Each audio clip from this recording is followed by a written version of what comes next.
ప్రప్రథమంగా irrigation drainage సంబంధించి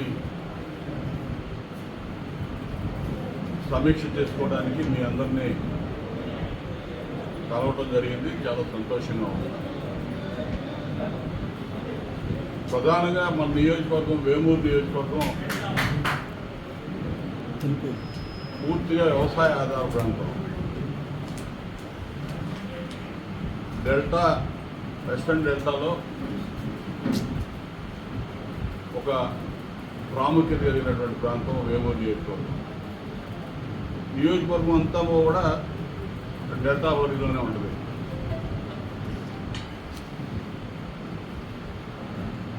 ఇప్పుడు సీజన్ స్టార్ట్ అవబోతా ఉంది. రైతాంగం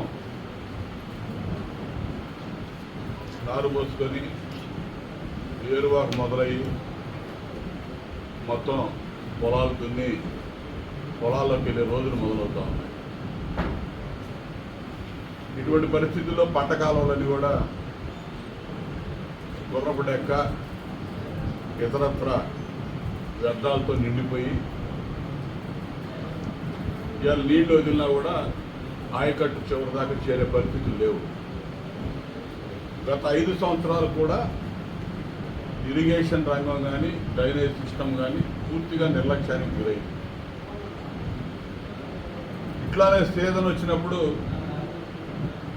ఏదో కూర్చోవటం, ఓఎన్ఎం వర్క్స్ కింద శాంక్షన్ తెప్పించుకోవటం, వాడు కనీసం ఆ మందు కూడా కొట్టకుండా డబ్బులు డ్రా చేసుకోవటం, ఈ పరిస్థితులు ఉన్నాయి.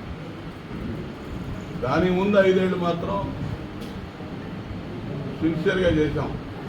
తెలుగుదేశం ప్రభుత్వం, ఆ రోజు నేను ఎమ్మెల్యేగా మంత్రిగా ఉన్నాను, నాకు పూర్తి అవగాహన ఉంది. ఇవాళ మనం కూర్చొని రివ్యూ చేసుకుంటున్నటువంటి ఈ కార్యాలయం కూడా మనం కట్టించింది. వాటర్ యూజర్స్ అసోసియేషన్ దగ్గర నుంచి ప్రాజెక్ట్ కమిటీ దాకా ఒక హైరార్కీ, ఒక సిస్టమ్ ఎస్టాబ్లిష్ చేసుకొని ఎక్కడ కూడా ఇబ్బంది రాకుండా రైతాంగం, ఆయకట్టుదారులుగా ఉన్నటువంటి రైతాంగాన్ని కూడా ఈ కార్యక్రమంలో భాగస్వాములు చేసి ఇబ్బందులన్నీ కూడా ఎక్కడికక్కడ పూర్తి చేసుకుంటూ ఉండేవాడు. 5 ఏళ్ళు మాత్రం, గత 5 ఏళ్ళు మాత్రం అటువంటి పరిస్థితులు లేవు.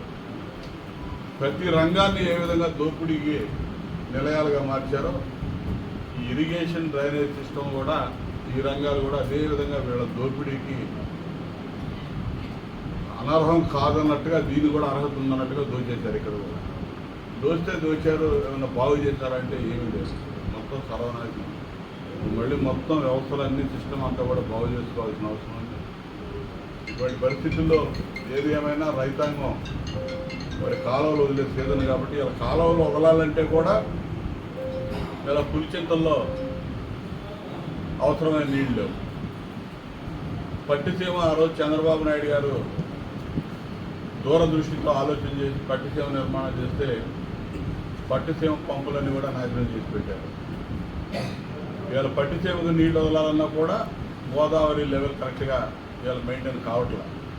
అది వచ్చినాక ఎటు చంద్రబాబు నాయుడు గారు పట్టిసీమ తెచ్చిన సదుద్దేశం అది కాబట్టి ఆ పట్టిసీమ ద్వారానో పులిచింతల్లో నీళ్ళు వస్తే పులిచింతల్లోనూ త్వరలోనే నీరు విడుదల చేయడం జరిగింది. నీరు విడుదల చేసే లోపు ఈ కాలువలు రిపేర్ చేసుకోవాల్సిన అవసరం ఉంది.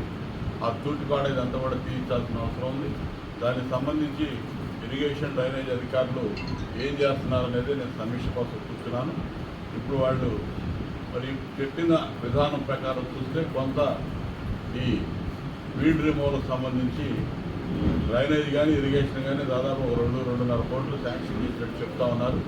అది ఏ మూలకి సరిపోదు, కానీ ప్రస్తుతానికి టెంపరీగా ఆ తూటికాడంతా కూడా గుర్రపు డెక్క ఇదంతా తీసి కొంతవరకు సజావుగా నీళ్లు నడిపించడానికి పనికొస్తుందని నేను అనుకుంటున్నాను.